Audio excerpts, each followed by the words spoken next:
नमस्कार विद्यार्थी मित्रांनो, स्वागत आहे तुमचे गणित शिकूया या यूट्यूब चॅनलमध्ये। विद्यार्थी मित्रांनो, आपण इयत्ता 10वी विज्ञान भाग 2 यामधील प्रकरण 3 सजीवातील जीवन प्रक्रिया या प्रकरणाचा अभ्यास करत आहोत। त्यामध्ये आज आपण प्रजनन आणि आधुनिक तंत्रज्ञान या घटकाचा अभ्यास करून घेणार आहोत। चला तर मग आता आपण आजच्या व्हिडिओला सुरुवात करूया। यामध्ये बघा आता प्रजनन आणि आधुनिक तंत्रज्ञान। आता बरीचशी अशी दाम्पत्य असतात की ज्यांना मूल होत नाही। त्यासाठी अनेक कारणं असतात, कधी स्त्रियांमध्ये असतात कधी पुरुषांमध्ये असतात।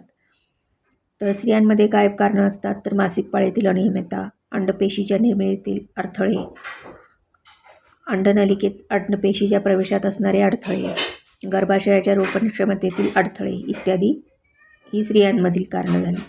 आणि पुरुषांमध्ये काय असतं तर शुक्रपेशींचा अभाव असतो, शुक्रपेशींची मंद हालचाल असते, शुक्रपेशीतील विविध व्यंग असतात। पण त्यामुळे पूर्वी काही जी दाम्पत्य असायची त्यांना मुलं होत नसायची, पण ही जी त्यामुळे ते अपत्य सुखाला वंचित राहायचे। मग आपण आत्ताच्या या नवीन काळामध्ये याच्यावरती उपाय आहेत, आधुनिक वैद्यकशास्त्रामुळे त्याच्यावरती संशोधन होऊन त्या अडचणींवर मात केलेली आहे।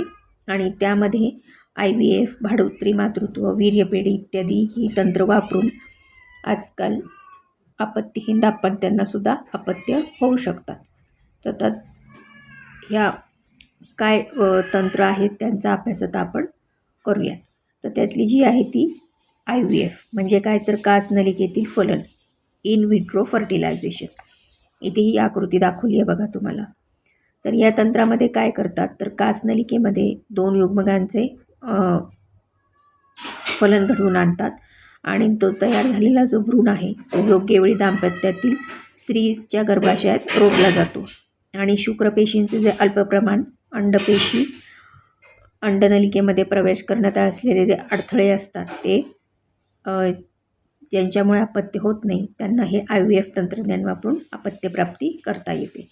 तर इथे ही सूक्ष्म शोषनळी इथे दाखवली आहे, ही अंडपेशी आहे, ही सूक्ष्म नळी आहे। अंडपेशीमध्ये सोडलेले हे काय आहेत, शुक्राणू आहेत। आता पुढची एक तंत्र आहे ते आहे सरोगसी म्हणजे भाडोत्री मातृत्व। आता काही स्त्रियांमधलं जे गर्भाशय असतं ते थोडंसं कमकुवत असतं, ज्याच्यामध्ये गर्भ राहू शकत नाही, त्यामुळे ते गर्भाशय काय असतं रोपणक्षम नसतं। त्यामुळे अशा स्त्रियांसाठी हे भाडोत्री मातृत्व हा एक उपचार पद्धतीचा म्हणजे भाग आहे किंवा त्यांची ते मदत घेऊ शकतात। तर या पद्धतीमध्ये गर्भाशय रोपणक्षम नसलेल्या स्त्रियांच्या अंडाशयातून अंडपेशी मिळवली जाते आणि अंडपेशीचे काच नलिकेमध्ये त्याच स्त्रीच्या पतीच्या शुक्रपेशींचा वापर करून फलन घडवून आणले जाते। यातून तयार झालेला जो भ्रूण आहे तो दुसऱ्या स्त्रीच्या गर्भाशयात रोपला जातो। अशा परिस्थितीत ज्या स्त्रीच्या गर्भाशयात भ्रूण रोपण केले जाते त्या स्त्रीला भाडोत्री माता असे म्हणतात। त्यानंतर पुढची एक पद्धत आहे किंवा तंत्र आहे की ती आहे वीर्यपेढी। तर म्हणजे अनेक दाम्पत्यामध्ये पुरुषांमधले जे शुक्राणू असतात त्यांच्यावरती त्या निर्मितीमध्ये आधी जे आपण बघितले अडथळे ते तशा प्रमाणच्या अडचणी असतात। तर अशा दाम्पत्य बाबतीत काय करतात तर अपत्यप्राप्तीसाठी वीर्यपेढी ही एक नवीन संकल्पना पुढे आलेली आहे। रक्तपेढीसारखीच ही संकल्पना आहे। वीर्यपेढीमध्ये इच्छुक पुरुषांच्या सर्वकष शारीरिक आणि इतर तपासण्यांनंतर त्यांनी स्खलित केलेले वीर्य साठवून ठेवले जाते।